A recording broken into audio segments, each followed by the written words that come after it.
Hello and welcome to this history podcast.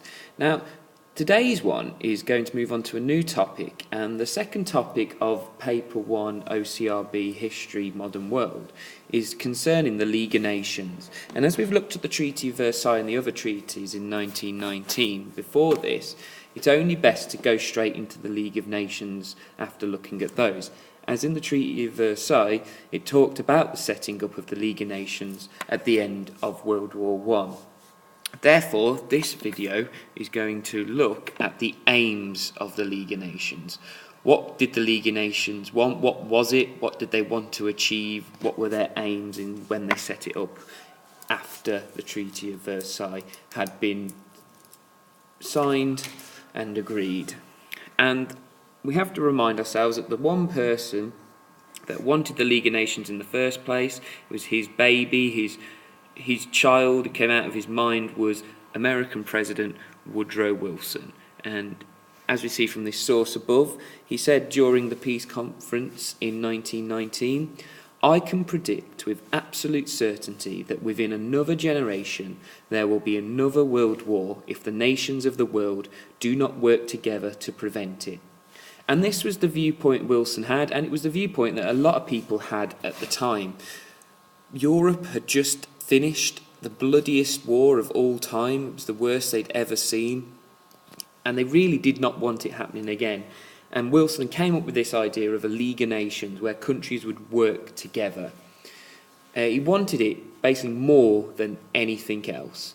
He wanted the League to be a world parliament, and where everybody could sort out their discussions and arguments and settle them peacefully before going to war. He just wanted to bring an end to all wars so that war would not happen again. And that was the view of people at the time as well, not just Woodrow Wilson, as we can see in this cartoon here by David Lowe on the first year anniversary of the end of the First World War, 11th of November 1919. And as you can see at the bottom, we've got hundreds and thousands of graves of soldiers from World War I, and out of those graves has risen this flower, as he's entitled it. And this flower that has risen out of this death and destruction is the League of Nations, as circled in blue here. And there was this idea that the League of Nations was the hope, was going to cure the world, was going to bring peace once and for all, so that nothing like World War I would ever happen again. So when it was set up, there were specific aims that the League of Nations wanted to follow. And the best way, in my eyes, to remember those aims is this word that I'm going to highlight in blue, called KEEPP. And KEEPP is an acronym of 5 letters, and they all stand for different things, and I'm just going to go through them now. And the first one is K, which is their first aim, and their biggest aim was to keep world peace. They wanted to make sure that World War I or any other wars didn't happen again. They felt that they should be settled peacefully rather than through violence. They wanted to encourage cooperation between nations, so that nations would talk with each other rather than going and jumping into war, that nations would work together to keep the world in a peaceful place. They wanted to enhance living and working conditions, so that make sure the world was safer and improve people's lives and jobs. Improve people's health, public health, and bring an end to things such as slavery and drug trafficking. They wanted to persuade nations to disarm, which means that countries give up all their armaments, not just one country but all of them in agreement. And the extra one, P at the end, was to uphold the peace treaty of Versailles. Make sure that the treaty that they had signed was followed to the letter and that no one disagreed with it, i.e. Germany. So the main nations set up the League of Nations, and these were their aims. Now we have to remember, not all countries at the time were part of the League of Nations. Germany was not allowed to join, America didn't join, Russia wasn't part of it then, and also China. So we have to remember that not every country in the world was straight away part of the League of Nations. So that was a problem in itself, but we'll look at that in a future video.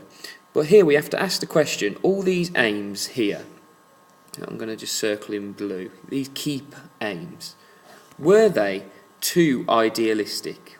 Which I'm circling in red here. Were they too idealistic? And this is a viewpoint from a modern historian written in 2004.